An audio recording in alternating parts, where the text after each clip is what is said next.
सरकारी नौकरी की तैयारी कितना बड़ा चैलेंज है ना?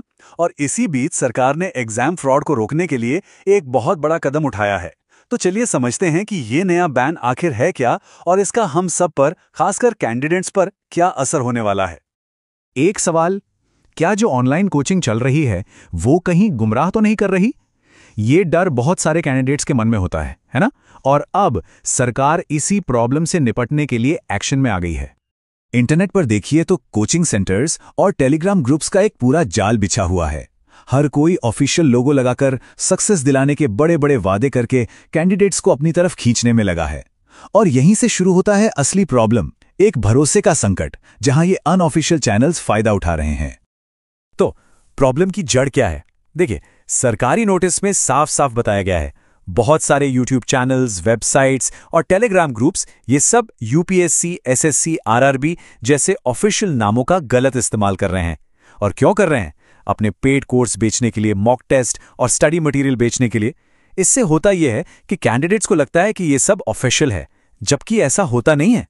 तो इसी प्रॉब्लम का जवाब देने के लिए भारत सरकार का जो इलेक्ट्रॉनिक्स और आईटी मंत्रालय है, जिसे हम मेटी भी कहते हैं, उसने एक बहुत ही स्ट्रिक्ट एक्शन लिया है। एक नया नोटिस जारी किया गया है और इसका सीधा मकसद है इस तरह के फ्रॉड पर पूरी तरह से लगाम लगाना। ये देखिए, यही वो ऑफिशियल नोटिस है जो 25 नवंबर को जारी हुआ था।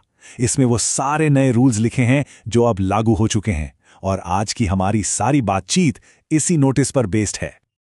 अच्छा, एक बात समझने वाली है, सरकार का मकसद सिर्फ सजा देना नहीं है। नोटिस में साफ लिखा है कि ये कदम इसलिए उठाया गया है ताकि कैंडिडेट्स को गलत जानकारी, उनके शोषण और कमर्शियल मिसयूज से बचाया जा सके।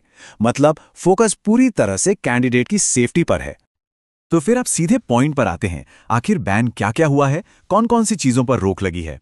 चलिए इसे डिटेल में समझते हैं, क्योंकि ये जानना बहुत जरूरी है कि सही क्या है और गलत क्या। जरा इस लिस्ट पर नजर डालिए।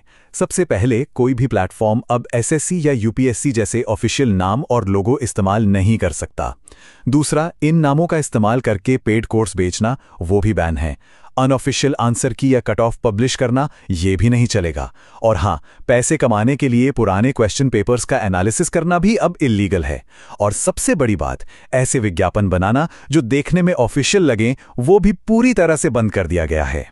तो सरकार ने सिर्फ रूल्स नहीं बनाए, बल्कि इन रूल्स को तोड़ने वालों के लिए बहुत ही सख्त सजा का इंतजाम भी किया है। मतलब अब बात सिर्फ चैनल बंद होने तक नहीं रुकेगी, अब सीधी कानूनी कार्रवाई होगी। ये टेबल देखिए, इससे अंदाजा लगेगा कि मामला कितना सीरियस है। देखिए, एक्शन कई कानूनों के तहत होगा। आईपीसी सेक्शन 420 यानी धोखाधड़ी का केस, फिर आईटी एक्ट के तहत ऑनलाइन गलत पहचान दिखाने का केस, और कंज्यूमर प्रोटेक्शन एक्ट के तहत भ्रामक विज्ञापन का मामला। और इन सब के बाद चैनल को परमानेंटली ब्लॉक भी किया जा सकता है। पूरे 7 साल। सोचिए, ये कोई छोटा मोटा नंबर नहीं है। फ्रॉड के केस में आईपीसी के तहत ये मैक्सिमम सजा है। इससे पता चलता है कि सरकार इस तरह के क्राइम को लेकर कितनी ज्यादा सीरियस है। और सिर्फ जेल की सजा ही नहीं है, फाइनेंशियली भी बहुत बड़ी कीमत चुकानी पड़ सकती है मिसलीडिंग एड्स के लिए। 10 लाख रुपए तक का जुर्माना। ये उन सभी प्लेटफॉर्म्स के लिए एक बहुत बड़ी वार्निंग है जो सिर्फ अपने फायदे के लिए कैंडिडेट्स को गुमराह करते हैं। तो अब सवाल ये उठता है कि एक कैंडिडेट खुद को इन सब से कैसे बचाए, खुद को सेफ कैसे रखे।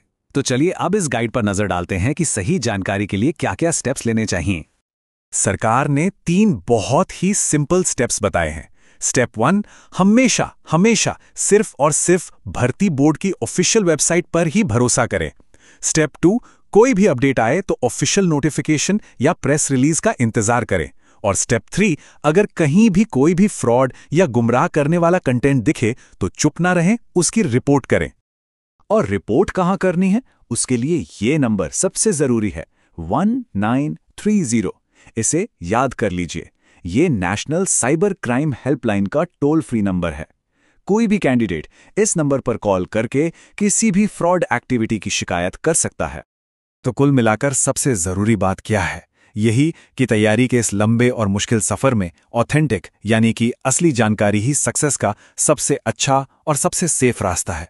किसी भी शॉर्टकट या बड़े बड़े वादों के चक्कर में पड़ने से बचना होगा। और आखिर में एक बड़ा सवाल, सरकार ने नियम बना दिए, सजा भी तय कर दी, सब ठीक है, लेकिन क्या इस सख्ती से ऑनलाइन एग्जाम फ्रॉड का जो ये इतना बड़ा नेटवर्क फैला हुआ है, उस पर सच में रोक लग पाएगी?